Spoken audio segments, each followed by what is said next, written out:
However you want to start, homie. Well, let's play. We do like to start from the beginning, All so right. just try to keep the mic in front of you. I mean, you good with the mic, so you already know. All right, so episode 16 of Backbreakers and Bites. We're here with Dean Thomas. This is actually kind of a different episode, a little bit special. We've been to the Modern Rose already. Dean chose the Modern Rose. You want to tell us why you chose this specific Modern Rose? Because in a couple of weeks, this will be part mine. Yeah. Yeah, this will be part. I mean, it's part mine now. Like, cheers to that. Cheers to that. Cheers, definitely. Let's get hyped thank you up. for the coffee. Yeah, I hooked up with my boy Emilio from the Modern Rose and K-Rock, as you're familiar with, introduced me to him because I always wanted to own a coffee shop.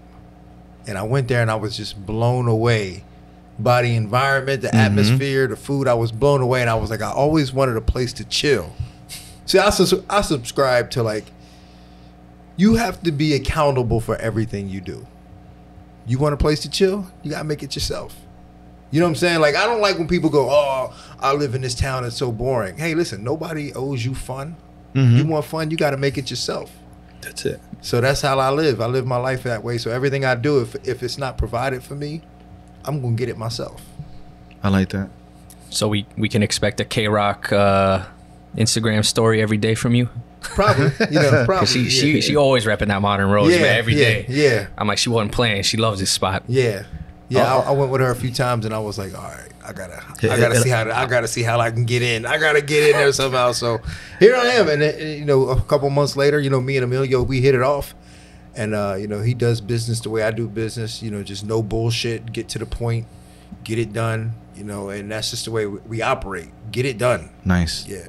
It's the best way to do it, man. And the food is good. Yeah. Drinks So are I good. hung out. So my initial thing, and this is, again, breaking shit already. Right? We ain't even open yet. I'm breaking shit already. Yeah, it's your spot. I hope they didn't see it. So my initial thought was to come into this business and be able to do everything. So I was like, all right, you know what? I'm going to go to all the other Modern Roses. I'm going to hang out. I'm going to see how they make the coffee. I'm going to see how they cook. Man, I went back there. I couldn't even make a cup of coffee. and I was hanging out there, and I was just like, man, I don't know if I'm going to be able to do this. Like my finger dexterity just doesn't work right. Like my hands do one thing: ball into a fist or choke people. Right? You son of a bitch, come here. But that's it, man. So like in terms of like being all like smooth and pouring coffee and all that, I was like, you can't. I don't know if I'm going to be able to do this. So maybe I'll just hang out. You got the coffee art. Yeah, I'm shaky. I'm all shaky. I'm punchy. You know what I'm saying? I had a 15-year professional fight career. I'm punchy. So I said, you know what? Maybe I could be the front man. I could talk about it. So the decor in here is not you then? Not necessarily. Well, actually, none of it is. But I'm not opposed to it. Was there one thing you chose here? No. So it's funny, is it? Let me tell you. So you see all this stuff in here, right? It's so much stuff in here. So even before all this got here, I was like, yo, man, Emilio, I got some chairs, man, because I work for ESPN. And we moved our office, so we had a whole bunch of furniture. And I was like, yo, I got some chairs, man. They'll fit in Modern Rose lovely, man. He said, yeah, bring them by. So I brought in 2 chairs. And then they started bringing all this stuff. He was like, yo, man, we don't need your stuff. I was like, oh! I said, not even 2 chairs. They wouldn't even take 2 chairs of mine. They were like, it was like, dog, we got this. That's hilarious. Yeah, he was just telling us how he sourced all this. His crazy stories, man. This is all like Facebook Marketplace and just vintage everything. It's a nice vibe, though. Yeah. I like the vibe. I like how it's, like you said, vintage and the Victorian theme behind it. It works for me, and because I'm a history guy. So. And when you walk into the Modern Rose, it doesn't feel like you're being rushed out of there. No, I feel like you go to any other coffee joints and you feel like if you're on the highway and they just want you in and out, get out. Yeah, for sure. And every time I've gone with my wife, which has been very chilled. I think that actor BJ Smooth said lamping. Yeah, lamping. Yeah. So I just felt like I was lamping there. You know what that means? Yeah. JB Smooth, you talking about? Yeah, I was like, you fucked the name out, right? Get in that ass. Oh, yeah. Leave the Snickers wrapper on the ground. Yeah, so my whole thing is, like I said, I need a place to chill too, right? Because I'm on the road so much that I like a home base. I need a home base. So like I need a place that I can just come in and chill. So you're gonna catch me here just chilling. Dude, I'll be doing all my business meetings here. I plan on having like simulcast and fights and stuff. Yes. So yeah. How often are you even in the area, man? I know it was like crazy to even organize us sitting down together. I know, right? Like, man, I mean, you just ended up in Mexico randomly. yeah, I was exactly like somehow I ended up in Mexico hosting the karate combat. So it was wild, man. And then it ended up on the broadcast for the UFC. I wasn't even working, and I just was like, yo, man. I was like, yo, give me a headset, man, put me in. Why not, right? Yeah, I was like, I'm here. Like, I don't feel right not working. So like, that's my thing is I'm a workaholic. And because I love my work, it's not like work to me. It's just play. Because at the end of the day, man, I'm doing what I would do anyway. Watching fights, talking about it, and then just studying. Because I love to study fights. And I love to study different ways to beat people. Like, that's my thing. I just, it's a puzzle to me. And I love to study ways to beat people. And watching fights is just another way for me to exercise that. And it's what I do. So you can't get me out of it. So, speaking of that, I was going to jump right into something else. I was already going to pull you and go off the rails. But to lead up to that, because I do want to ask you a question about how you got into all the analytical stuff. Because a lot of fighters don't even like watching other fights. Well, and I'm going to tell you why they don't like it. It's because they get nervous. No one wants to see their opponent and accept that their opponent is pretty good. Like, they'll say it, oh, they're tough, blah, blah, blah, blah, blah. But they don't want to really face it. It's scary to face your opponent and then look at them and go, oh, wow. They do that pretty well. Like, I got to be careful of that. A lot of fighters don't want that. And they just go, well, I don't want to fight their fight. It's not about fighting their fight. It's about knowing what hand they play with. Right. So if you're playing poker with somebody, like if you had the other person's cards, like if you knew what they had in their hand, like you'd want to know, right? So like that's the key is like you'd want to know so that you can come up with some defenses and some counters and know a little bit about your opponent. And a lot of people don't realize that, man. If you're just like a casual fan looking in, some people be like, hey, this is a striker. They're not good at grappling. Hey, this is a grappler. Just punch them. But there's a lot of like nuances. No, well, especially today. I mean, when I was coming up, that's the way it was. Yeah. And like that was my advantage because I didn't come from a background. My start in MMA, I never came from a background. You could come through. That's fine. Yeah. She can just... Oh, that's my girl right there, man. She can come through, man. You know what I'm saying? Yeah. I never, yeah. So I didn't come from a background. Like I didn't have a wrestling background. I didn't have a boxing background. So my whole introduction into martial arts was doing everything. So as I was doing everything, it gave me an advantage because I remember thinking, okay, this guy can wrestle really good. So I won't stop the takedown, but he doesn't know a lot about submissions. And then when I fought like a striker, I go, okay, he can strike, but he doesn't know how to wrestle, so I can take him down. And then when I fought a jiu-jitsu guy, I was like, well, this guy... And this was and this was back in '94 when I was saying this. So I had always had that mindset of being well-rounded and exploiting people's weaknesses. Nowadays, it's a little bit different to where the weaknesses aren't as pronounced. So it's like everybody's good everywhere. So you got to find the small little things. Like, man, this guy doesn't defend the left hook well. Just exploit it. Yeah, which is so specific. Yeah, it's so specific. Or you take what they're good at and go, all right, because I know he's good at this wheel kick. I'm gonna one, be able to defend the wheel kick, and then two, I'm gonna bait him into throwing it so I can catch him with something. So, it's just about really just strategizing and just being smarter than the other guy. I just realized something. Like when you speak, you grab, like, to get my attention. Like, I'm all over the place, but when you speak, I'm listening and honing in. You better, because I put 5 across your lips. Because like, you have something about, like, when you do speak and you do talk to people, like, they gravitate to you and they do listen. Well, thank you very much. It's the same thing he told me to get me to do the podcast. Oh, is that what I was doing? That's a selling point to everybody. He's like, I gravitate towards you. We should do a podcast together. I'm like, oh, it's beautiful, man. All right. That's not true. No, it's not true. It's not true. But I love it regardless. You're a good man. Let me ask you a question. During face-offs, I know we still haven't... No, we'll get there. Like, he mentioned 94. We're gonna get there. And during face-offs, like, how important is a face-off? Like, do people... When you're face to face with that opponent, do you lose that fight there at times? No, not really. I mean, you can tell a lot about a person there, but at the end of the day, where fights are really won and lost is that walk. Okay, really? It's that walk, man. It's that adrenaline dump, right? Well, it's not that. It's just because, and I remember Ricardo LeBoy, who gave me my black belt. He always told me that you're always going to have an angel and a demon on your shoulder. An angel's going to be hyping you up, and the demon's always going to tell you that you ain't shit.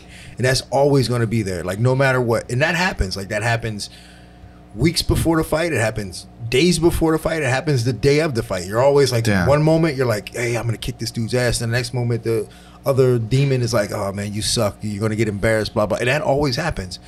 But it's not until you're walking to the cage, whatever you're listening to at that moment, that's the one that really comes out. No way. Yeah. I would have never thought the walk was going to make sense. It's that walk. It's not what you're thinking the night before. I mean, that can influence it, of course, because it could be a strong voice that you're listening to, but it's that walk when you're walking down, and sometimes you can see it in their faces where they're just like, holy shit, I can't wait to get at it. I can't wait to get this over with. And there's nothing worse than the feeling of can't waiting to get it over with, because that means you're going to do dumb things to try to rush and get it over with. And that means you're going to make a lot of mistakes and you'll probably lose. Unless the other guy, and I always say this, unless the other guy sucks worse than you do and has the same thing too. And that's often the case where a guy sucks worse than you. So, yeah.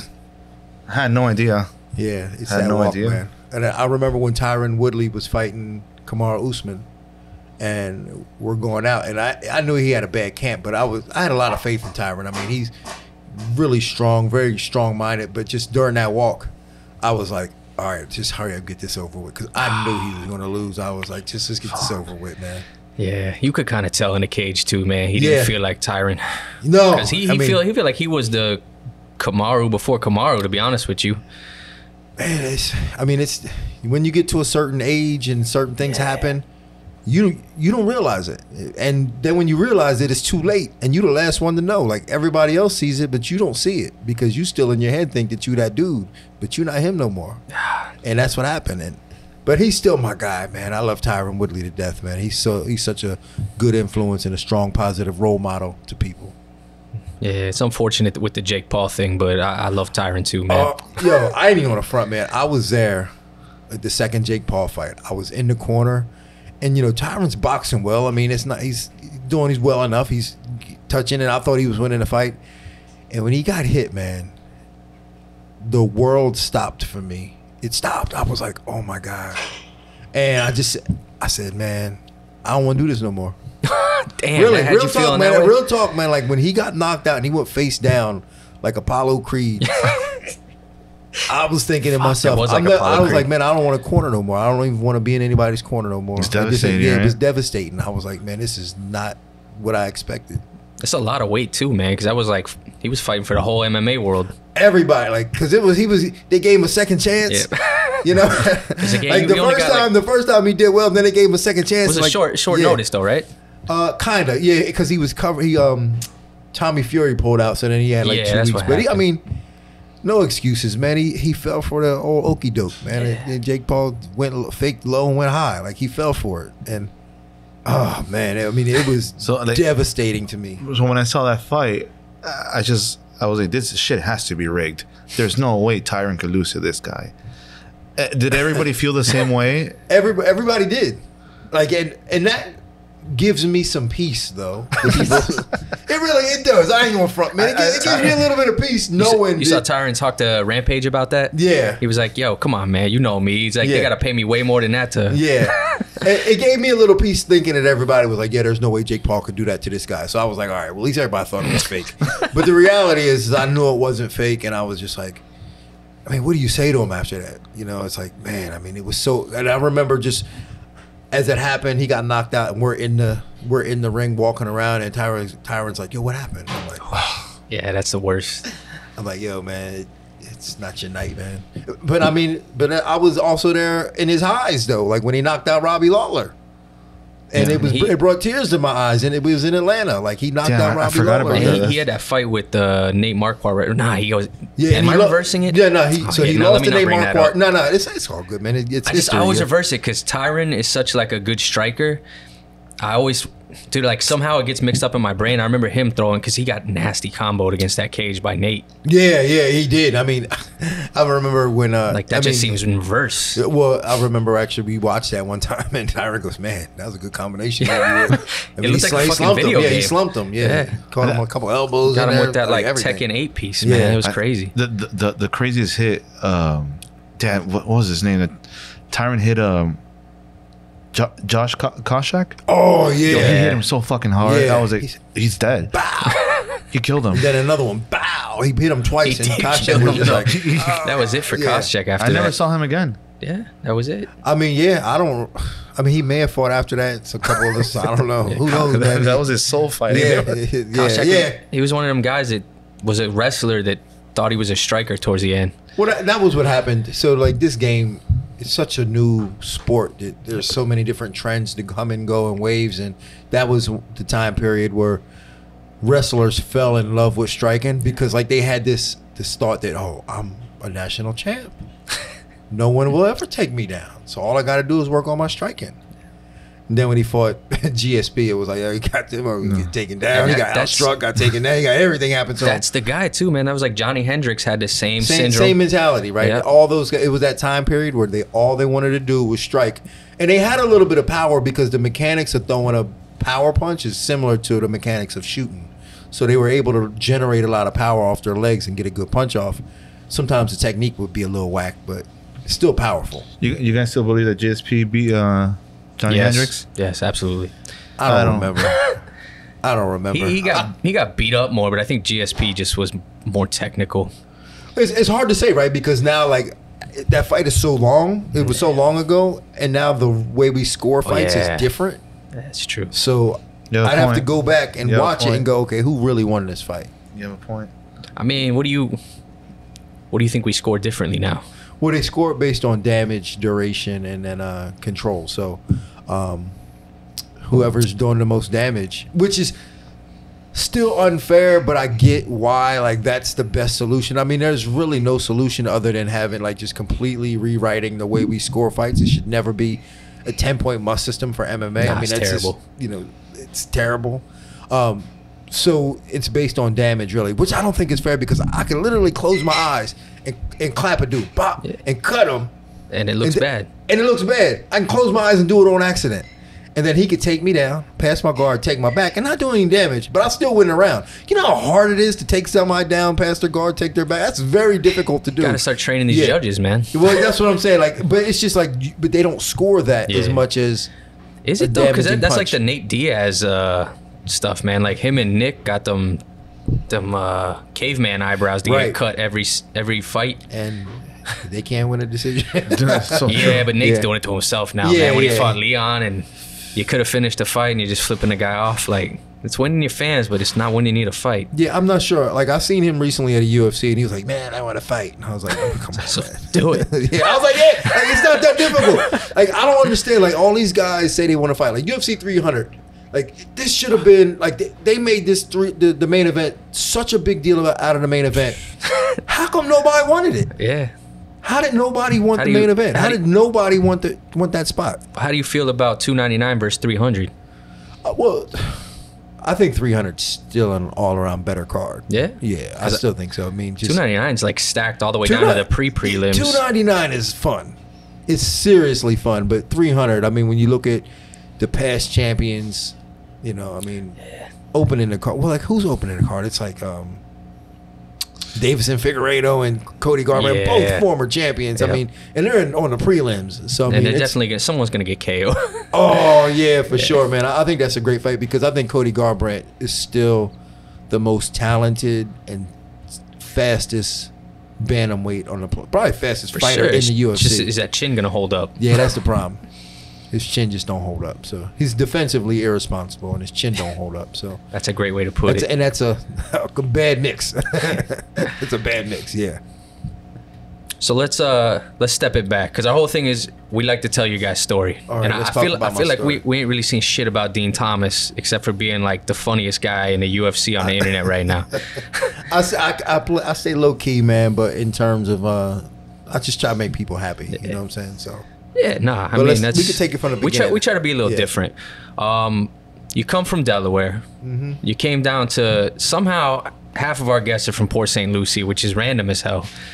So you just moved there with family at a young age? Yeah, my mother and my father separated when I was 12, turning 13, and she picked up and left. She just left my pops up in Delaware. He ended up moving back to Philly, whatever. But she picked up, took the kids, and moved down to Port St. Lucie.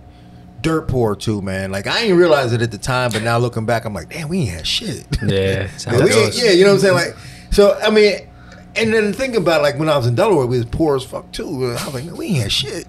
Like looking back, I'm like, man, my childhood, I ain't have shit. That's why I'm not used to having shit. That's why like I don't care about shit now because I'm used to that. Right. So I moved to Port St. Lucie, and just very self-sufficient, man. Just just my mother. She didn't even work at the time. She was trying to find a job. It was you. It was me, and Your I have an mom? older brother, and my younger sister, and my mother.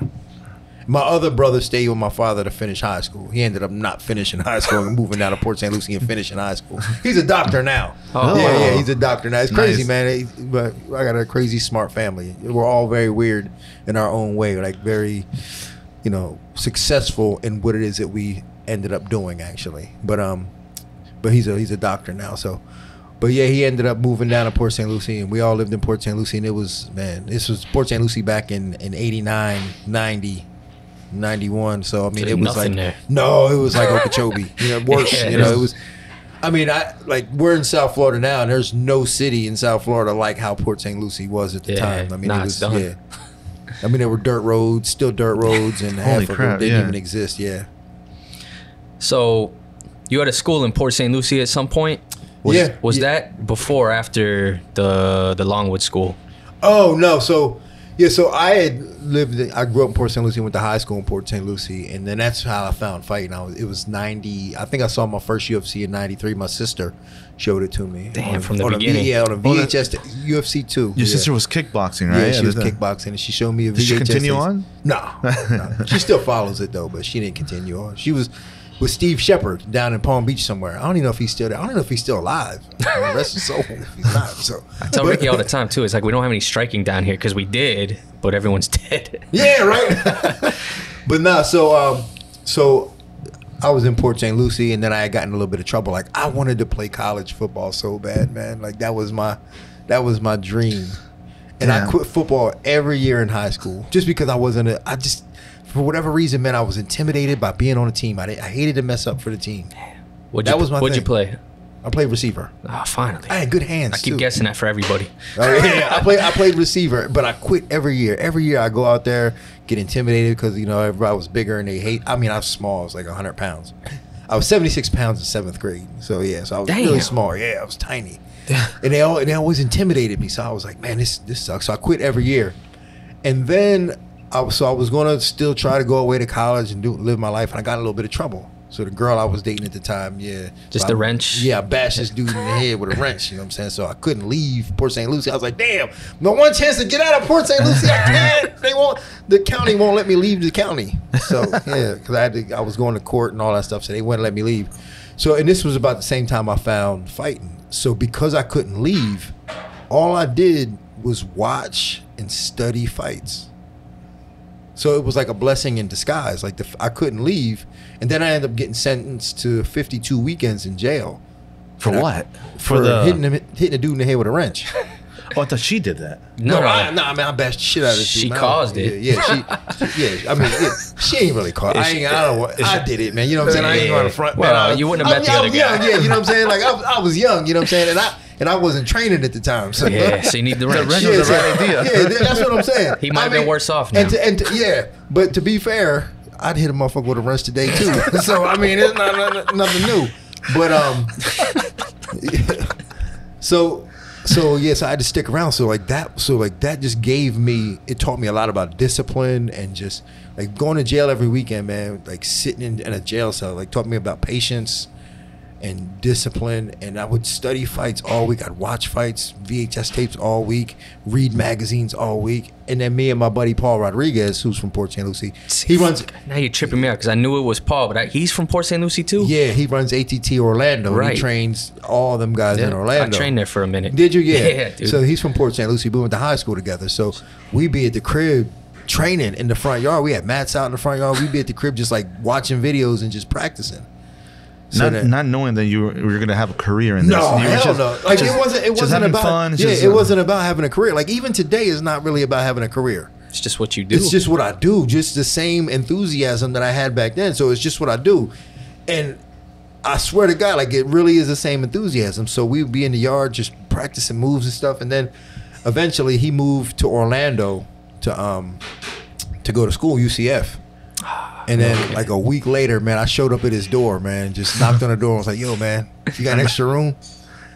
And we lived together. We trained up there. And that's when we started like really kind of fighting, you know, started our fighting career back in like 90. It was like 95, 96. Damn, Paul was at UCF way back then. Yeah. Because I know he drops in at the jiu-jitsu club a little bit now and then too. In Or UCF? Yeah, and Laborio's up there now too. Yeah.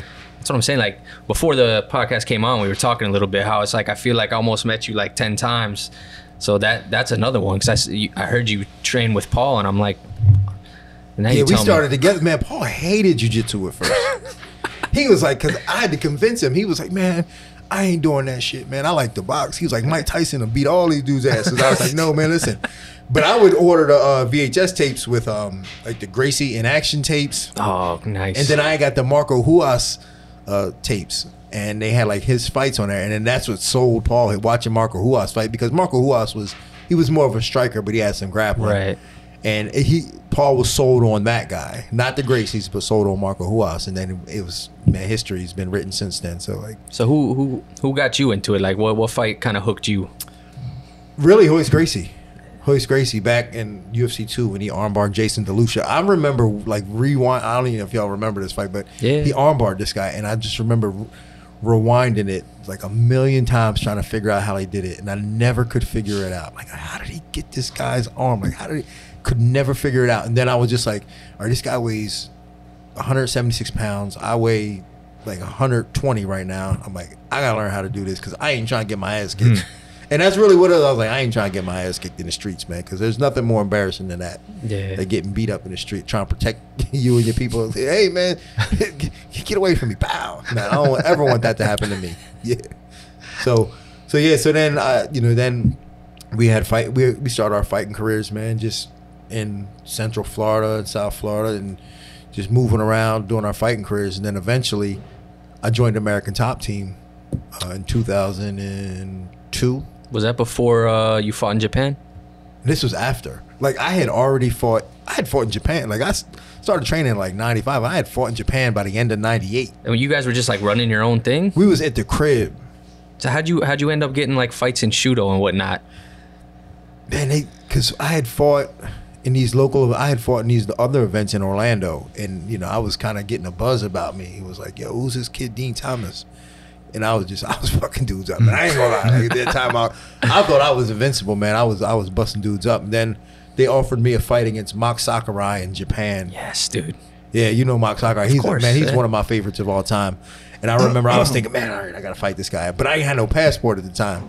And they was like, you gotta get a passport. And I was like, shh. So I scrambled, and I ended up getting a passport, and then they ended up going with somebody else to take a Brazilian guy to take the fight. I was gonna say, I saw you fought Caol Uno, but and then that's what they did. So then, like a couple of months later, they was like, well, you know what? We'll have you fight Caol Uno, which is equally crazy. Yeah, and I was like, and I'm sitting there like, bet word. And then I'm watching it, and I'm like, it was his first fight after he beat Sato, and Sato was Sato was a god back then. Like he was flying arm locking dudes. He was a god, and Uno beat him. And I ain't gonna front, man. I was scared as shit. I went to Japan by myself. Like they ain't flying nobody out there with me. I went there, Paul didn't come with you? No, man. I went out there by myself. And you didn't have no one like negotiating? You were just on the phone with the I guys had in Japan? This guy. He actually works for the Nevada State Athletic Commission, and he was like a liaison to Japan. That's kind of cool, I guess. Yeah, and he was like, oh, well, I'm gonna be out there. I'll corner you. And I was like, oh man, I don't even know this dude and shit, But man, so I fought Caol Uno my first time, man. I was doing well. I was doing a lot better than I thought I was. Like I didn't go out there with any confidence, right? Because like I'm used to fighting here, in Florida. And Yeah, in your backyard. Yeah, and I'm like, oh, this is the best guy in Japan. Are you kidding me? And I'm beating the brakes off him, man. I dropped him a couple times, and then that third round, man, I go back to my corner, and I'm feeling good. And then I go back to my corner. I look over on the other side, and he's bouncing around. I go, and my whole body just went limp, man. I just went completely limp, and I went out in that third round, man. And I was just like, all right. And I ain't gonna front you guys, man. In my head, I told myself that was good enough. And I did, man. I did, and I'll never forget that, because now I know what fighters go through, because I did that, man. I quit on myself. I said that was good enough, and then he ended up taking my back and choking me. This is awesome insight. Yeah. Yeah. And it does definitely go back to what you were talking about earlier. But that's crazy, because I kind of agree. It is good enough. You went toe to toe with Japan's best for 2 rounds in the beginning of your damn career. And I'm busting him up, man. I'm like, yo, I shouldn't be beating him like this. And like he'd hit me, and I'd be like, yo, that didn't feel like nothing. So he was reserving all his energy, waiting for me to get tired. Yeah. Yeah, those Japanese guys are something else, man. Yeah, I know. And then, motherfucker. That's what I said. So then I lose that fight, but I did good enough to they were like, yo, bring him back. So then they brought me back, and I fought Mishima. Which is another. Who was a fucking badass, man. And I didn't know how good he was until I fought him. So I'm thinking, all right, man, I already fought the best guy. So like, this is going to be nothing to me. Man, I went out there, and as soon as I grabbed him, man, that dude slung me to the floor like a child. And I said, oh, shit. I said, damn. I said, he's way stronger than Uno. I was like, this dude. Holy shit. Yeah, because Paul used to kick my ass. So I was kind of used to taking a beating. Paul Rodriguez used to kick my ass in practice every day. And it felt like Paul beating me up. So I was like, all right, I can deal with this. And then I heard him start. I was listening to him breathe, and he started getting tired. I heard him getting tired.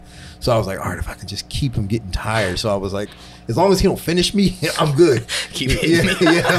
I was like, just don't. I was just telling myself, just don't get finished. He'll get tired. And that's what happened, man. He got tired, and I kneed him in the face, cut him open, and I just beat the shit out of him. And I was like, man, I'm here.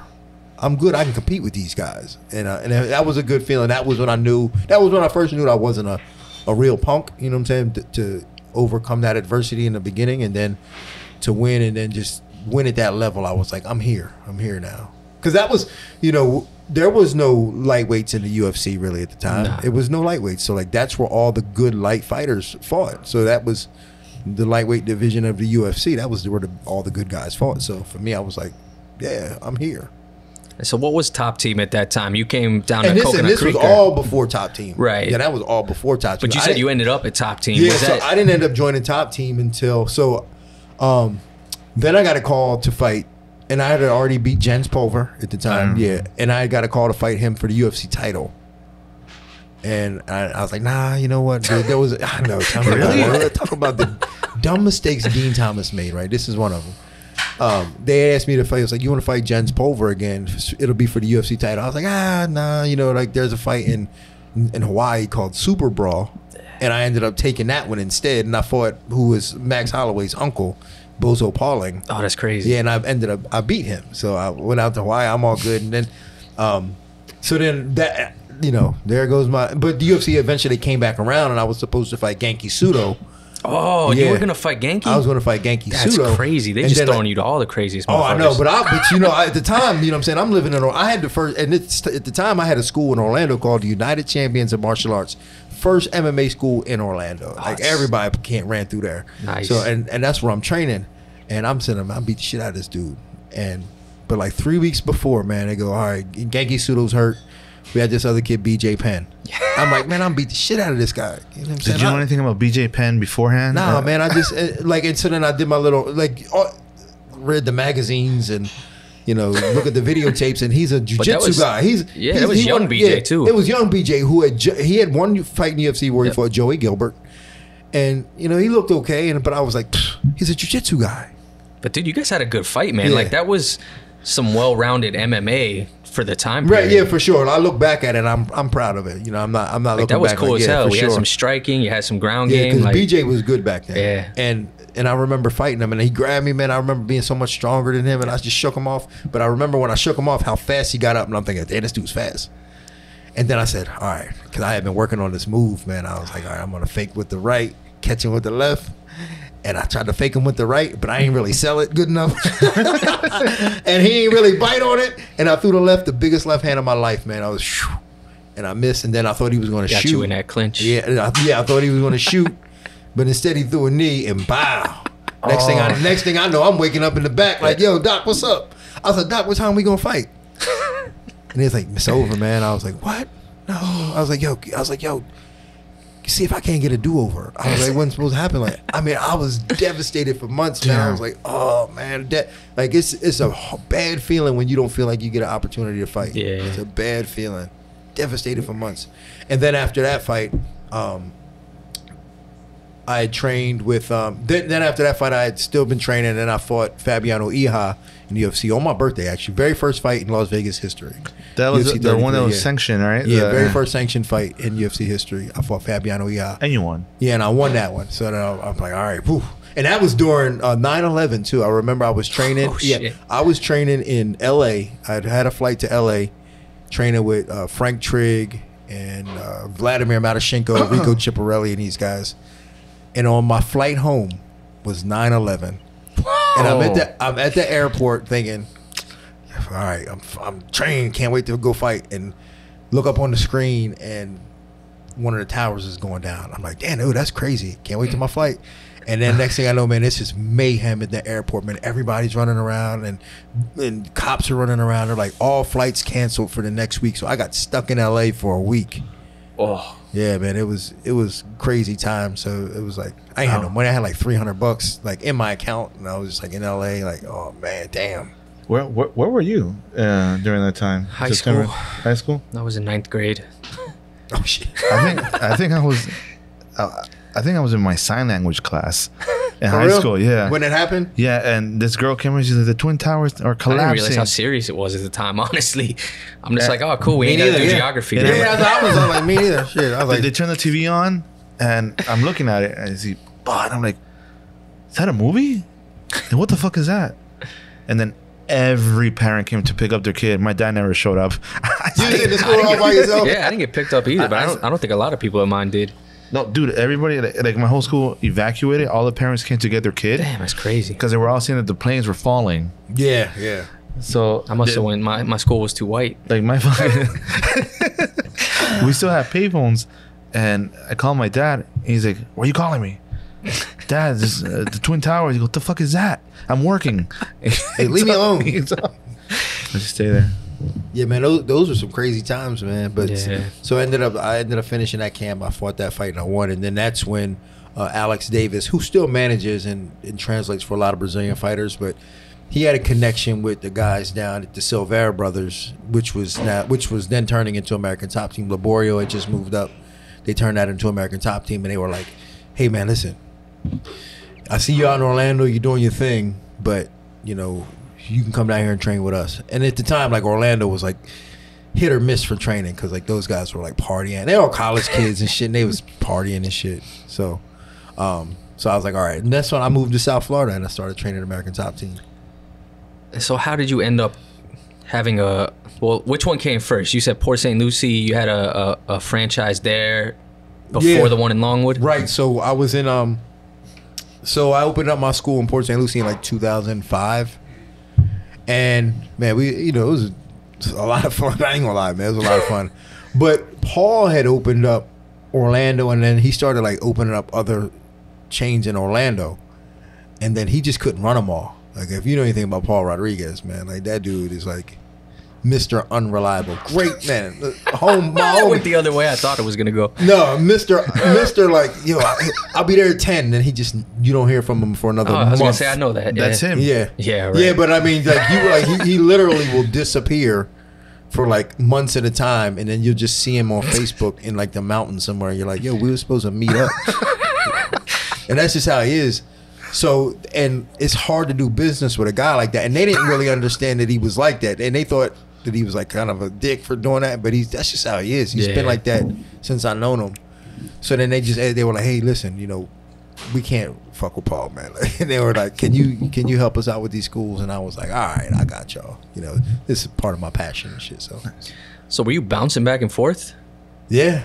Damn. I would drive up to Orlando and spend a couple days up there, then come back home, spend a couple days here, drive up there, spend a couple days, come back to Port St. Lucie at my school. And then I opened up a couple schools in Port St. Lucie, and then it was just like too much to handle, really. Like, you think more is better, but less is better. You know, less and quality in life is always going to be better. And you were hands-on, though, because, I mean, like I mentioned before, my boy was at the Longwood, and he said you were training him, so I guess you were doing the same thing at Port St. Lucie. Yeah. Man, I was a dog, because I was still fighting, too, man, so I was a dog, man. Which is even crazier. A lot of pros don't want to fuck with the... Oh, man, I fuck with any... Like, at the time... Like, that's why I don't train now, because, like, if I get down, man, I'm getting down. Like, I'm going all in. We would do marathon trainings at my school where we'd start at noon and just train till midnight. Oh, and make it a thing. Like, it was like, yo, we doing a marathon training. Come one, come all. We put out, you know. I didn't even know that was a thing. Yeah, well, that's what we would do, man. We would just do that. I've literally only seen that for like fundraisers. Yeah, that's what I'm saying. But that's what we would like. Yeah. And sometimes we do it for a fundraiser, and I'd be like, I'm here all day, and I will give anybody around all day. That's and we crazy. would do it, and I'd be like, it'd be any kind of round you want. You want to spar? You want to put gloves on? You want to do jiu-jitsu? Whatever you want, and I just do it with anybody. I don't care how big you were, what gender you were, how old, how young. Anybody could get it. Do you ever want to step back in the cage? Nah. No. Again, now that it's gone, man, I don't ever. As you fall asleep at night, you're like, I have another one in me. Hell no. Hell no. Never. I never. In fact, I have this recurring dream that I have a fight coming up, and I always miss weight. PTSD. Yeah, I swear to God, like I have this recurring dream that like I'm supposed to fight somebody, and then I don't make weight, and I miss weight by like 30 pounds, and I'm always like, what the fuck? Yeah. What, you sign up for a flyweight fight? Yeah, it's crazy, but it's true. Yeah, but yeah, man. I mean, that's Longwood, some good times. My man Joe Pernia. Yeah, dude. I mean, Orlando was actually pretty crazy in that time period of like 06 to like 11. You got a bunch of random dudes coming out of there. You had Seth Petrozelli taking out Kimbo. I mean, you know, he didn't amount to much. He killed Elite XC with that. I was like, yo, don't let him fight Seth. And Seth went out there, and I was like, Seth, you gonna have to take one for the team, man. Just lose, take one for the team. Goes out there and knocks Kimbo out. God rest his soul, Kimbo. I mean, what a great human being. I don't know if you guys ever met him, but he was a super good human being. I did meet him, actually. Yeah. I met him I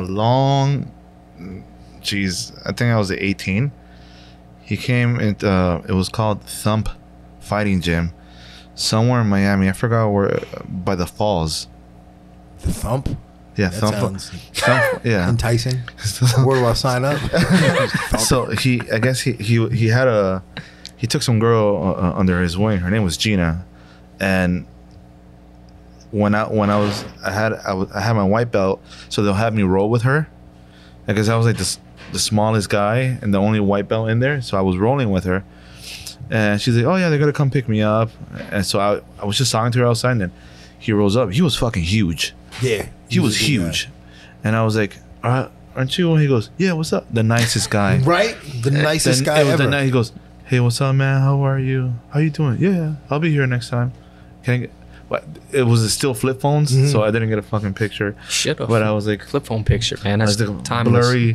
Yeah, right. Like, very nice guy. Yeah, he was very awesome. nice guy. So Seth killed that he promotion. killed that promotion, man. Supposed to be Ken Shamrock. Yeah, and Seth, they somehow thought they were like, because Seth shows up, pink hair, pink nails, and they're thinking, oh yeah. I saw that. I'm like, put the house on it. Yeah, and they were thinking, oh, this guy can't fight, and then I'm like, no.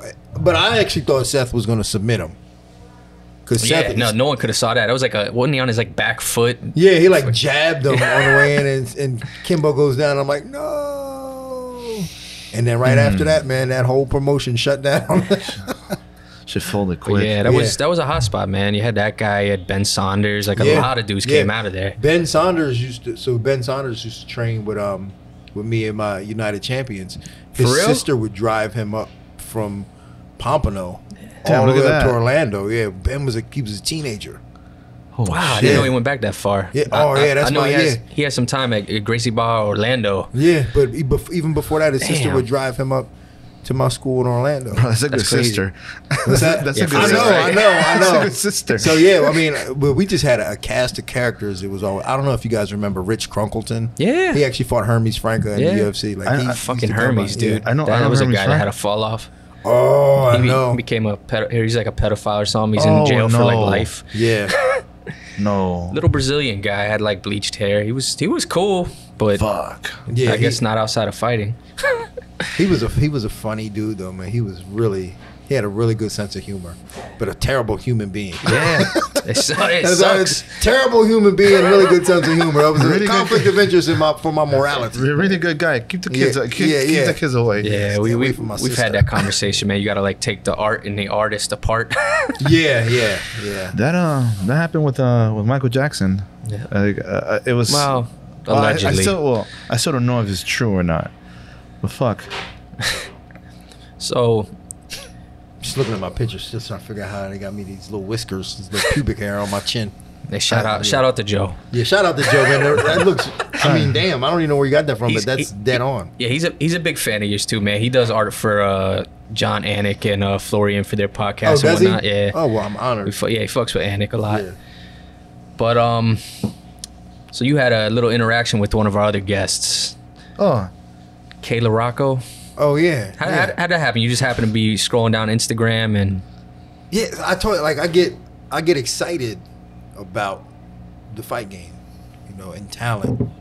And from the moment I started doing it to even today, I get excited about talent and new ways of doing things. And you know, and I saw her boxing on a video, and I was like, damn, she's good. So I had to say something, you know. It's just part of my nature. I had to say something like, man, she can punch, man. Like she's really good. And she's, you know, just like us, crazy. And she was like, yo, I'm moving down there. And I was like, all right, come on. So like that was it. that was it. And never left. Did she know? ever tell you how much it impacted her? She was on her way to New York. Yeah. back then. She had wanted to box, and but now she's, you know, she switched that up. And I'm glad she did that, because like boxing wouldn't have given her the fulfillment that she gets out of this. You know, for whatever, like, I mean, think about it. Clarissa Shields is doing MMA now. Like, she's the best female boxer. And Alicia Baumgartner, here's a quick, Yeah. Like she called me and was like, yeah, I'm thinking about getting into MMA. So, you know, so Kayla made the right move. Her last match. Sorry, the last match. She beat the shit out of that girl. Yeah. she definitely got a better future in MMA than Yeah, for sure. Her future is a lot. she gonna be Combate champion soon. For sure. She's gonna be I mean, she can really do whatever she wants. She's really disciplined and dedicated, and she's so focused on her goal. And like when she's so focused on her goal, and when they're persistent with that, you can't beat a person like that. Like you may knock them down, but you won't beat them. So you got another one too, which was Jillian. So this was. Were you already picking up students like everywhere at this point? Oh yeah. I mean, I think again, I've always been associated with every level of MMA. Yeah. So all this whole time, I still had my schools and everything. Yeah. I didn't get rid of my school in Port St. Lucie until I can't even remember the year, but it was, you know, after I retired, like 4 years, couple years, like 2017 maybe. So I had still had my school in Port St. Lucie for a long time. But and Jillian was one of my students. Right. She came in just a regular girl off the street. Just never had an athletic background. Still doesn't have an athletic bone in her body. So She's strong as fuck. She's strong. She's very good. And again, very disciplined. And her and Kayla would get along better now than when they first met, because I think when they first met, they were really competitive with each other. You know how girls are. They're competitive. She told me she hated her. Yeah. No, I'm just kidding. No. I mean, she might have. Sometimes I hate her. So, but they were really competitive with each other. But I think now, realizing how the game is, they would see a lot more of themselves in each other and go, we can help each other. So Jillian went to your school, Yeah. and then you guys hit it off. Well, no, not really. Like she was No? like she signed up for my school to do women's kickboxing. I had a women's kickboxing. Oh, yeah, she program, did mention that. Yeah. She signed up So just she to was do with women's the- kickboxing. with the soccer moms. Yeah, she was with soccer moms and just hitting the bag, and I was teaching this women's kickboxing class drunk and shit every day. You were even teaching the women's kickboxing classes? Yeah, man. I would teach the women's kickboxing class, the 5-year-olds, the teenage class. Damn, the Dean, that's awesome. I was doing everything. I You were did there all day? everything. Yeah, And you I'd were be still there all training day. pros. That's crazy, And though. I was still fighting. Yeah. And still training guys and driving fighters to, because they didn't have amateurs back then. Right, it was in all pro, Florida. right? Yeah, so I was driving fighters like 3 times a year to Louisiana so that they could get fights. Holy shit. I'd rent the car, spend all my money driving these guys to Louisiana so they could get fights. So I did.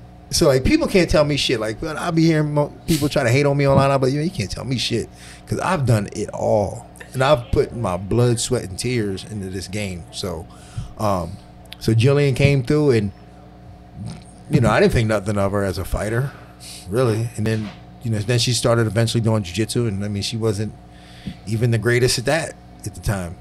But she had heart.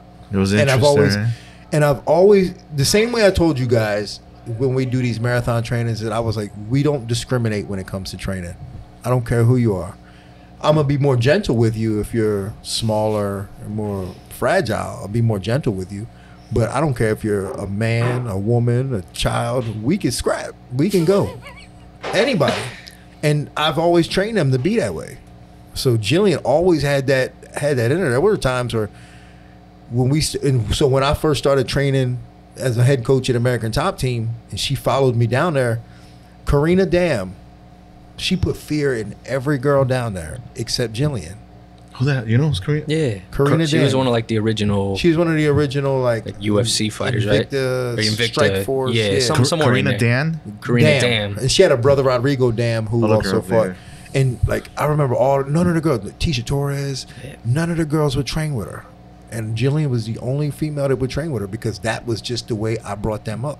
To train with whoever. Like you have to it's not nobody's responsibility. Tisha wouldn't even fuck with. Hell no. That's crazy. It's nobody's responsibility to take care of you. It's your responsibility to take care of your own ass. So if they're bigger, you better have something for that. And if they're smaller, that don't mean that you don't bully them. You work with them.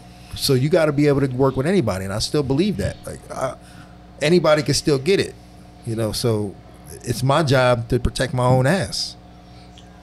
And that's why when Jillian fought that girl, zombie girl, and she was poking her in the eye. Yeah, And, the Mexican chick. Yeah, well, she's Brazilian. Yeah, my bad. Priscilla Cachoeira. Yeah. And she's like, Jillian's choking her. She's like poking her in the eye. Yeah, the chick was like full fingers in the eye. It was crazy. And everybody's like, oh, disqualify her. But why ain't you mad? I was like, hey, listen, we're not responsible for how she's going to deal with that. We just got to protect ourselves. And that's why Jillian was just like, get off my and still choked her out. So because we can't, I'm not responsible for how you want to go on me. I'm just going to be ready for it. And that's a crazy thing to be ready for. Yeah, like you don't Got some fingers straight in like your at eye least socket. tell me to at least give me a warning that you're gonna do this. But at the end of the day, like you got to be ready for whatever somebody gonna do. People cheat. People ain't shit, man. Like that's the one thing I know. Like people ain't shit. I don't trust them. That's some strategy sometimes for some fighters just to cheat. Yeah, But that was people cheat. that was nasty. You saw that? I mean, it was pretty blatant. It was blatant, but people could, cheat. She couldn't like pull the eye out either because she's like going for submissions and shit. You're like, Yeah, You know, like the last time I saw I'll say, I don't know. I don't think it was cheating, but he kind of took advantage of it. Like, and I'm a fan of Joel Romero. Mm-hmm.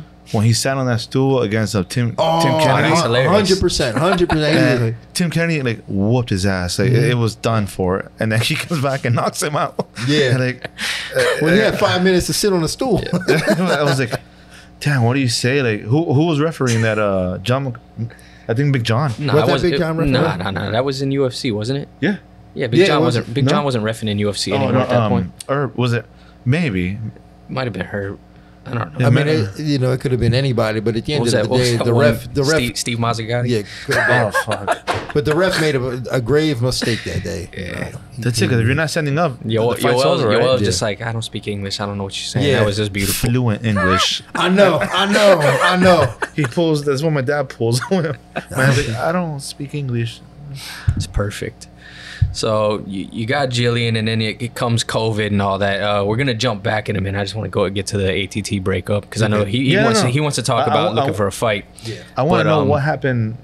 Go. I guess at some point, because I always bring this up with the ATT guys. I know ATT started focusing on the pros more than the other stuff. It kind of split, like no regular Joes at the headquarters anymore. Right. So I guess at that point, they told Jillian, hey, like you and Dean got to pick. You know, you're either gonna train here.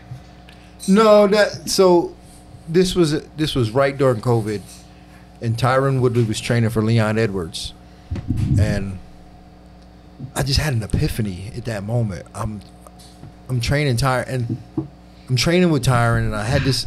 And it's so specific to train a good fighter, because being a good fighter means that you're good in a lot of different areas, and in order to get good at a lot of different areas, it requires a lot of attention on those different areas, and you can't get that really from a room.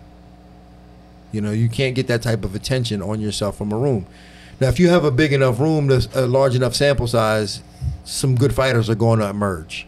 And especially if you're recruiting them and getting good fighters from all over the world, you're going to get them to emerge. So for me, I was thinking, as I'm working with Tyron, I just go, I can't work in an environment that's a big room. It's just not good enough for me. Was Tyron, what was he, with Duke Rufus or? Yeah, we did some time with Dukes. Yeah. But I had been with him since he started fighting. So, but we're in Atlanta. We were in Atlanta this time, training at Manu's spot. Manu's a kickboxing guy out there.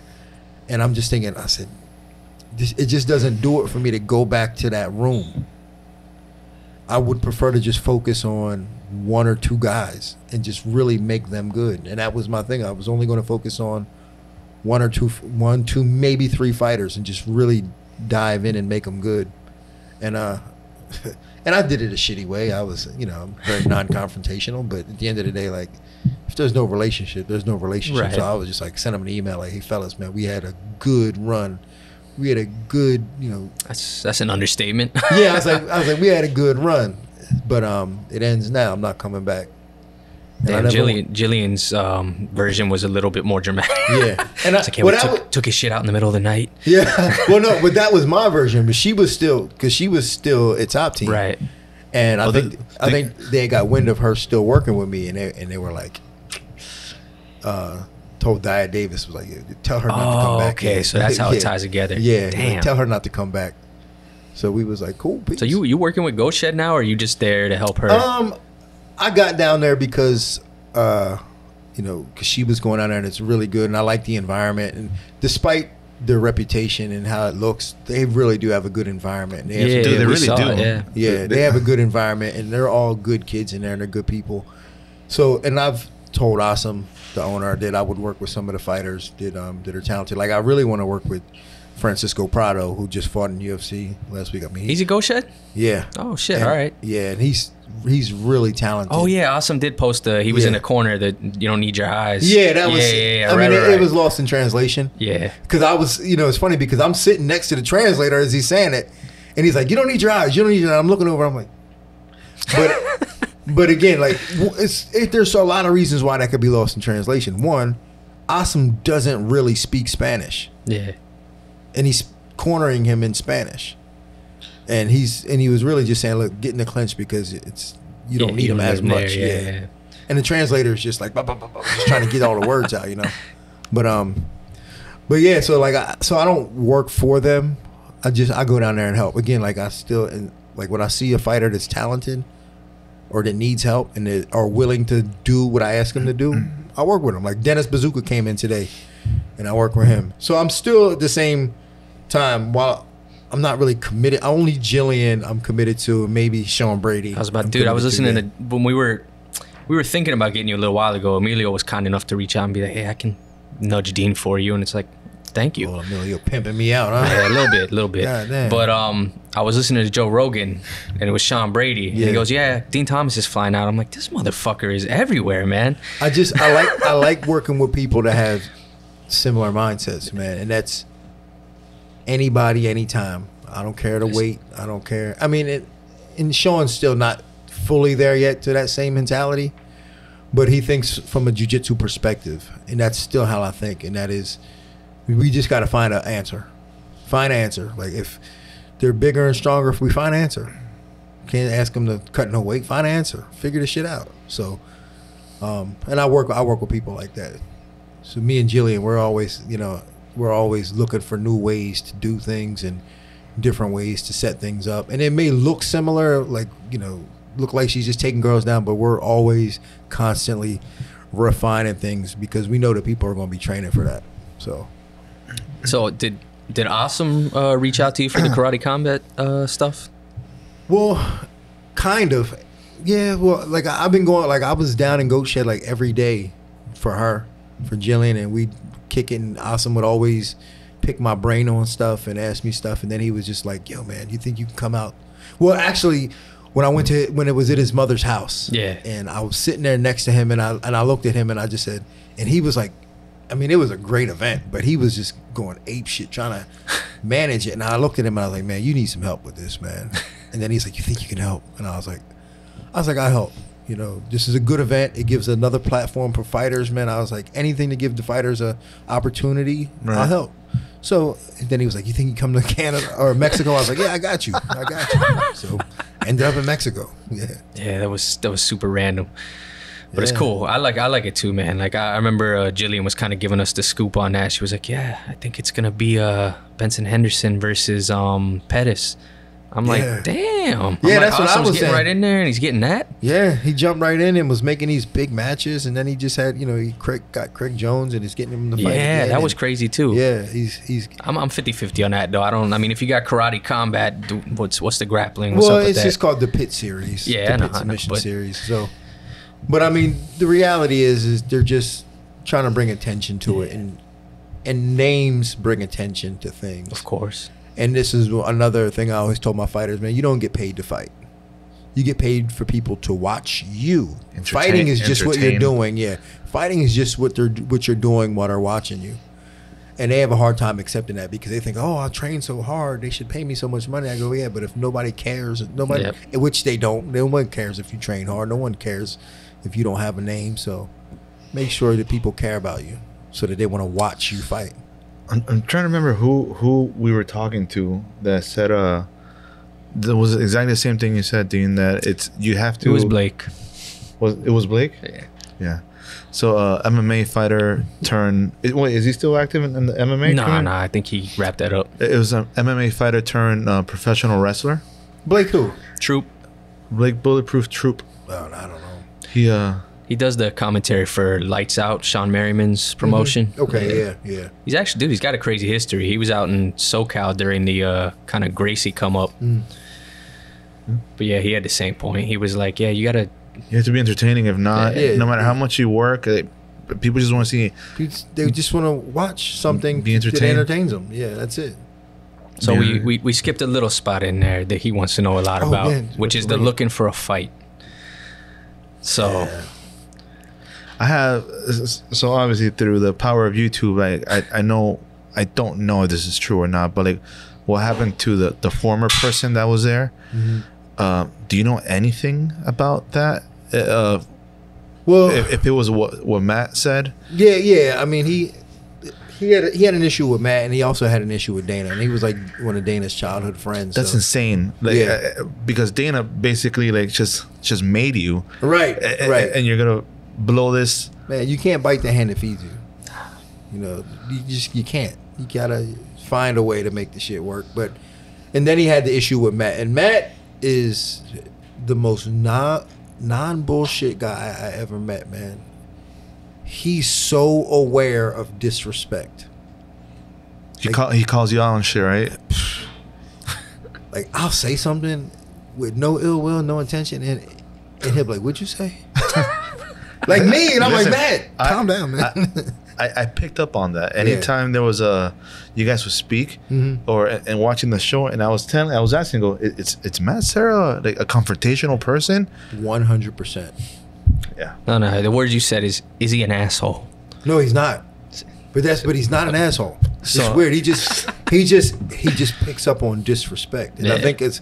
And he told me that he used to get bullied as a kid, and he didn't like it. So like he's hypersensitive So anytime he feels like he's being disrespected, Like he stops it. Well, he tries to stop it right there. And we got to clear this up right now. Yup, that's just how he is. We were in Abu Dhabi and Waleed Ishmael came up. Oh, shit. And Waleed and Henzo always had problems. They got problems. And so Waleed comes up and he says something about Henzo to Matt, and he think he's joking around, and Matt doesn't let it go. He's like, "What'd you say?" He's like, "Hold on, no, run that back. You said something about Henzo," and Waleed was like, "No, I didn't say anything. No, what'd you say? You're not going to disrespect Henzo right here in front." And I was like, "Oh shit, let me get the phone out." I was like, "Let me get the phone out," because I thought he was going to beat him up, and Matt was just like, "Listen, we cool and all, but you ain't gonna say nothing about Henzo while I'm here." And Waleed was like, "No, it's cool. You know, me and Henzo, we got our problems, but I'd never disrespect them." And then Matt was just like, "All right, because I'm telling you, I'll check you." Yeah. Waleed's a character too, though, man. Yeah, but Matt, he won't let nobody. But he's still one of my best friends. I was just talking to him today, man. Like, still one of my best friends. Still love him to death. But everybody knows, man, don't disrespect him. it's like anytime I go on a YouTube short, it's just him like on top of somebody, submitting somebody in the street, or somebody trying him. He won't fucking let it go. Like, he won't let nothing go. Like, if somebody just says one little thing to him, and it might be disrespectful, but he won't let it go. He won't allow it to slide. He's gonna fucking say something and check you. Yeah, you need that though. Yeah, I mean, it's. But I recognize that when we were on the Ultimate Fighter together, when he had that confrontation with Mark Lehman. Mark Lehman was one of the coaches. I forgot about that. And this is when I first saw it. Like, Mark Lehman said something about Hoist Gracie, and Matt was like, again, hold on, wait a minute. What did you say? I can see him. Run that back again. Yeah, and he let Mark Lehman have it, and I had never experienced anything like that, and I was like, yo, this is my guy right here. This guy's got balls of steel. Is that when you guys became friends? Pretty much, yeah. We had been friends before that, because we had fought, and then when we got in the house, we had hashed everything out, because we were kind of like enemies and shit. And then we hashed everything out, and then we just really became cool. And then when I saw him do that, I was like, I like this guy, because I would have never did that. I was like, I lived vicariously through him, because I would have never I wouldn't say shit. Like, I'd just be quiet, but he won't be quiet, man. He won't temper. You need those people. You need those people, yeah, because people, they'll take advantage of you, and he won't let nobody get taken advantage of, and he definitely won't let nobody take advantage of him. So that's probably what happened with this guy that was there before. He probably So that's what happened. Like, the guy calls him out to a jiu-jitsu match. Like, he says, "Oh yeah, my jiu-jitsu's better than yours." And Matt's like, "Well, shit, let's do it. I mean, we can do it. Like, we can find out." And then they rolled around, and like Matt slumped him, and then the dude was like, "Oh, y'all set me up," and this, that, and the third. So then he really thought he was gonna make the Mendez brothers look bad. Like, come on, man, so then. Like, to me, I didn't really think of it as that big of a deal. But again, like, he disrespected Matt. Like, he called him out, and then it's like, that's why I don't call out Matt. I won't call. I don't even pretend to call him out. I don't even pretend to do it. So, but he called him out, and it got handled. And then he, had his problems. They got rid of him. They called me up, and I was like, "Let's roll, y'all. Where are we going first?" That guy disappeared. Like, I try to search where he's at. Nothing. Vanished. I don't know how you go from being Dana's right-hand man to just vanishing. So who calls you up? Dana actually called me. Dean, you ready? Kind of. No, actually. So I was working as a coach. I was coaching Amanda for Miesha Tate for UFC 200, and I'm in the room and shit, and I'm just like, and I see a phone number from a 702 number. I'm like, don't even got it saved. Nah, I ain't have it. It's a 702 number, and I just, that is. And then Matt sends me a text. He's like, "Yo, Dana's trying to call you. Pick up the phone." And I was like, "Oh shit, that 702 was Dana." So then he called back, and he was like, "Hey, Dean, what's up?" I'm like, "What's up, man?" He's like, "You ever seen the show Looking for a Fight that we do?" I go, "Of course I have." Mind you, I ain't ever seen one episode of this shit. I was like, "Of course I have. That's my shit, dog. Hey, man, y'all do a good job." He's like, "Well, we had an issue with one of the cast, like, no, if you want to come and shoot with us, Matt thinks it'd be a good idea." And I was like, hell yeah. He's like, catches, you got to leave tomorrow. And I looked out and I was like, damn, I saw Amanda in there working out. And I was like, don't worry, I got a bag packed. I went out there, told Amanda, I was like, hey, Amanda, listen, I got this thing going. I got to do it. And I ended up going, and we went to LA, and I shot my first episode Looking for a Fight. Nice. Was that the one at the where you guys try the donuts? Yeah, Randy's Donuts. We did Randy's Donuts. The vegan pasta. Vegan pasta, the comedy show. How scary was that? With the nerves. It was scary because, you know, I had done a lot of improv. I do a lot of improv in West Palm Beach. You serious? Yeah, oh, a lot of improv comedy. That's just, you know, but you're up there with people and you're making stuff up, and if it's not funny, like, you're okay with it because you just made it up. So I had a little bit, like, but I was always deathly afraid to go up and do stand-up. Deathly afraid. And I was like, damn, how am I going to get through this? And I wrote down some jokes and shit, and I was like, all right, just keep saying the N-word. They'll love it. And that's kind of what I did, you know, like, people laugh when they hear it. Sarah was like, motherfuckers, mother this, motherfucker that. And I was like, he was nervous. Yeah, I mean, we were all nervous. I mean, it was pretty scary. I mean, and it was a legit show. Like, I'm sitting there thinking it was gonna be just a couple people around. It was a legit show. And Dana had Tony Hinchcliffe write his jokes months in advance. That's fucked up. And he set us up, man. And so, like, and I had 2 days to prepare a set. Oh shit! Really? I had 2 days to write some jokes and prepare a set, man. I didn't realize Hinchcliffe was around that long, around the MMA game. Damn. Yeah, he's been around for a minute. So I saw a video of you and Sarah on I think it was in Colorado, doing the pterodactyl. Oh yeah. That's frightening. It was. We do some terrifying stuff on there, man. It's not easy to do it, but it takes, like, when we have a shoot, I have to get into the same dark place when I used to fight. This is why I don't care about fighting, like, because I have to get in that same dark place, knowing that I'm gonna have to do anything they ask me to do on Looking for a Fight. That was my follow-up question. Is it like, do you guys agree on it, or you guys have no? We don't have a choice. You just show up and say, hey, this is what you guys are doing today. Mm-hmm.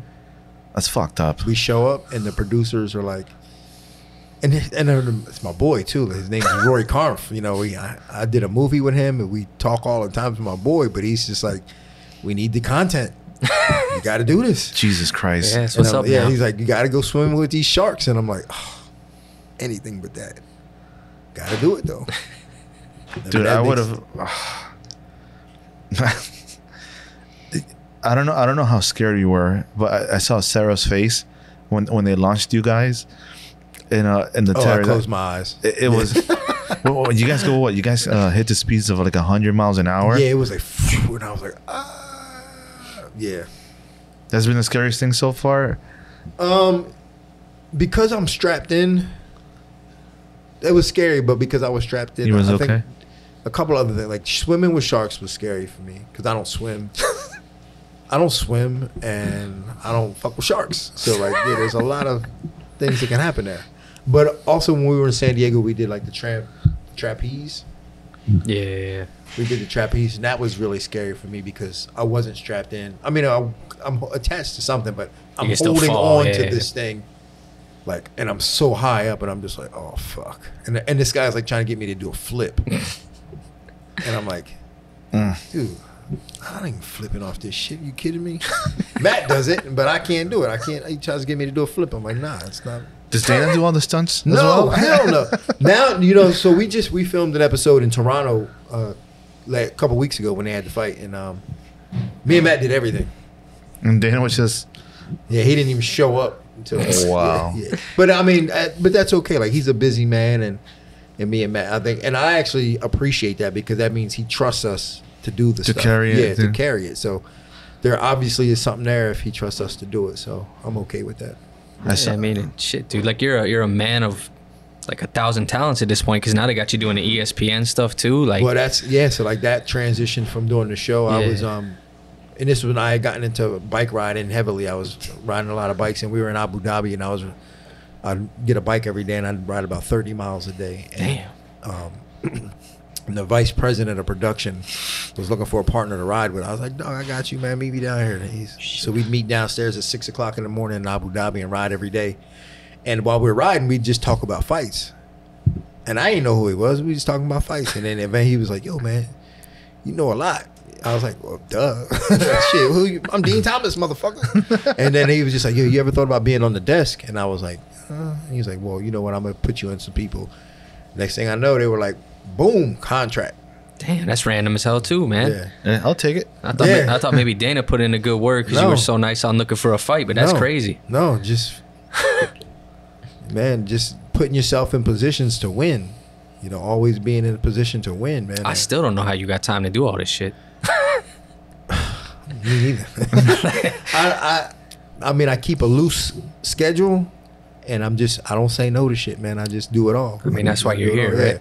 Yeah. Thank you. I do it all, man. You got to make it happen. By the way, very good acting. I saw the Sandbox. Sandbox Memories. Yeah. I didn't know what I was gonna watch. You was like, oh man. But dude, like, good job. Thank you very much. Very good acting. And then Richie did very well. And then I saw that Phil Daru was Mike. He had one line in there. Oh, yeah. And he was like, yeah.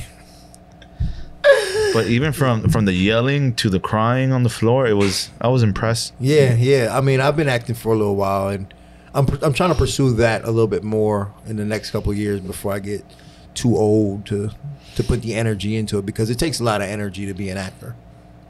I mean, it really does, like, to really study characters and play with. I mean, it's just like a fight. Like, you got it's moment to moment like a fight, so it takes a minute. You memorize all the lines, or is it just like by shot, by scene? For that piece, we memorized. We treated that like a play. Okay. So we memorized the whole thing and treated it like a play. It was dark. Yeah. I didn't know it was gonna end like that. Yeah, I know. It had a lot of like that scene from No Country for Old Men. Mm-hmm. Yeah. Was that what you guys drew inspiration from? I don't know. Richie does all the writing. Richie, and then we got another kid named Chris Nguanzo who does the writing for us. We just came out with another piece that just got we're putting in the film festivals now, called Brotherhood, and it's with me, Eve Edwards, and Rashad. Nice. Yeah. Oh. And, did you guys put like a clip out of that at some point? We put the trailer out. Yeah, because I feel like I saw that. Yeah, we put a trailer out. It was pretty impressive. Yeah, so we're trying to shop that out now, and then just keep the ball rolling. Did you do the improv to get ready for an acting career later? Or you just were like, hey, this is some scary shit, let me do it? Both. Because I had started acting before improv. I'd started doing acting like in the theater for like Palm Beach State. And then my fighting career started to take off, and I was like, I can't. Oh, you were doing this way back when you started fighting? Yeah. Damn. Do these people that you do improv knew or know who you were? They're my biggest fans. Yeah. They love me. And I still fuck with them now. Like, I still got a key to the theater in Palm Beach now. That's and awesome. I still go there. In fact, I'm gonna record something like a monologue. I'm gonna record a monologue and to put it out on the end. It'll be out this week, so y'all will see that. Man of many talents. Yeah, but yeah. So when my fight career was taking off, I was like, I don't have time to do both, so I'll just do improv because I don't have to fucking learn lines. I can just be in the scene and I have to learn nothing. Right. And plus, like, for an improviser, you get a lot more stage time, because when you're acting, it's like audition. You either get the part or you don't. But as an improviser, we was throwing shows once a week. And I get up on stage once a week. It may be in front of 4 people, but shit, it's still performing. Right. So, right. Were you in? Did you audition for any movies? Yeah. In fact, I'm filming a movie in LA next month, in March, the end of March and the beginning of April. So I'm staying out in Vegas for that whole time because I'm still working for the UFC. So I'm just staying in Vegas. And then just driving over. What's that? And then just flying over to. Yeah, I'm just gonna drive over to LA. Shoot my scenes, then go back to Vegas, then go back again, shoot my scenes, and go back. Listen, the day that you guys need any extras, we're available. Oh yeah, y'all put in work. Yeah, man. Listen, I'm all about, and that's another reason why I wanted this place, man, because like I want to be able to do open mics here. Oh, that'd be sick. Yeah, and a smart move. And just, I'm a man about the arts, man, and I want to be able to have a platform for everybody to express themselves. we got a guy for you. Yeah. He was excited when we said we had you on the show. He was like, I'd love to be a fly on the wall for that. And he does comedy. Oh, yeah. Tell him to get his ass over here. Yeah, for sure, man. Like I want to do comedy nights here and like just spoken word and poetry and shit like that. So yeah, I'm really looking forward to it. Getting this place open and getting this thing going. So you said a few weeks. They said it's gonna be open Saturday. Damn. So we're gonna try to pump this thing out quick and then put you guys on a little bit. Yeah. Well, I was actually kind of hoping that it would be open before UFC 299 because I got my people from ESPN. They want to come by and do a little shoot here. So nice. So hopefully it's open. And I had them come. That would be crazy. Yeah. We'll be extras there. We'll be in the back. Good coffee. Good coffee. The tea's great. Yeah. Yeah, it's crazy. I'm glad they're bringing UFCs out here every year. Yeah. It's been nice, man. I went to the one last year. Wasn't too happy with the main event, but who was the main event last year? Adesanya versus Pereira rematch. Oh yeah, that was a shocker. And right? I was in the angle looking at Pereira's back when he was against the cage, or when he had Adesanya against the cage, so I couldn't see what Adesanya hit him with. I just saw him tearing him up. I'm like, he's got this, and then he fell. Yeah. Like, what the fuck? Out of nowhere. Yeah. Out of nowhere. You're just like, I hate fighting. I'm like, I hate fights. I'm like, I'm so bad at picking fights. I was wrong again this past weekend. I'm always wrong. I think a lot of people were wrong this last we're weekend. Always wrong. Like, a lot of guys were saying you got to bet on Ortega though because Tracy was watching. I mean, that's if I'm a betting man, that's what I'm going with. Who do you have with O'Malley or Chito? I always say that my heart is with so and so, but my mind is with this person. Your heart is with Cheeto. I think O'Malley's better, but he could get caught. I mean, who knows? Maybe I think O'Malley should be able to pick him apart, but Cheeto might just like batter him so much that he just loses his steam. So. I mean, he surprised the fuck out of me against Aljamain, man. I know. I knew he was capable of that, though. So I know that was a possibility. I thought the wrestling was going to smother him, but also to have that game plan and just, it was like, damn. Perfection. Caught my man with his pants down, too. Like, Aljo didn't really want that fight, and they knew that. So they were like, all right, we're going to catch him when he's not 100% in it. So... Yeah, I talk to Aljo all the time. Like I work with him a little bit when we're in the same area. So that's my guy. I mean, Aljo's my guy. Yeah, it's awesome, dude. It's too funny too, because at our workplace, one of the guys we work with came up from New York, and he said he wrestled with him in high school. And I'm like, what the fuck, man? This is like the smallest world of all time. You meet people from all over, and there's always a connection to somebody somehow, else. Dude. Yeah, it's just crazy too to see how big MMA's gotten, man. Like. You said you had your one school in Orlando, and now look at this shit, man. Everybody knows. Coming up from my mother's front yard, and to being here, podcast. Yeah, that's a whole nother. Yeah, I mean, shit. it's shaped my life, so I'll never be mad at that. Well, dude, thank you so much, because I mean, we've already like overstated how busy you are here. Oh. So all good. Thank you so much for taking the time to do this. My pleasure, man. My pleasure. And I have one final question. Yeah, drop. It's like a bonus question. Okay. Bonus question. Hit her up. Is there any talent in the UFC that reminds you of a young Dean Thomas? That's a good question. I'm trying to think. Boy or girl?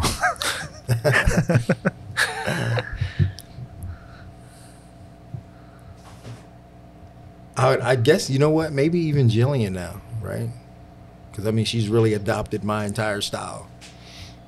Maybe Jillian. Or, you know who I really like that I find to be a creative like me? Kyler Phillips. Kyler Phillips. Who did he fight last? Trying to remember. Look him up, though. Like, he's he's a very creative fighter. And that was, for me, what I always just wanted to do was just be creative. So yeah, you can see that too. Like I said, that even at that BJ Penn fight, man, I was like, damn, these guys are. Yeah. Like that was crazy. Thinking ahead of thinking ahead of the curve and outside the box. That was always my thing. Yeah, you were there too, man. But again, thank you so much for taking the time, man. I think we already see what's next for Dean. Making movies, commentating. Yeah. So, where can the people find you if they don't already know where? At Dean Thomas. Dean spelled D-I-N Thomas. I'm on Sirius XM on Tuesdays and Wednesdays from 12 to 3 Eastern. ESPN West Palm in South Florida here on Mondays and Tuesdays from 4 to 6. And then you can always catch me on the weekend at the UFC. Did you just keep sliding more shit in here? I don't know. Seriously. When did you sleep? Whenever I can, man. Whenever I can. And I know you want to plug this place, obviously. We're going to help you plug it a little bit, too. Anything else you want to plug in there before we shut it down? So when I'm not working on those other jobs, you can catch me here. You can actually, last week I did my Sirius XM podcast from here. Oh, that's awesome. So, Modern Rose in Hollywood. So Yeah, come Modern check Rose. us out. Definitely check it out. And if you haven't seen the food, go check out Kayla's episode. Again, thank you, Dean. And that's it.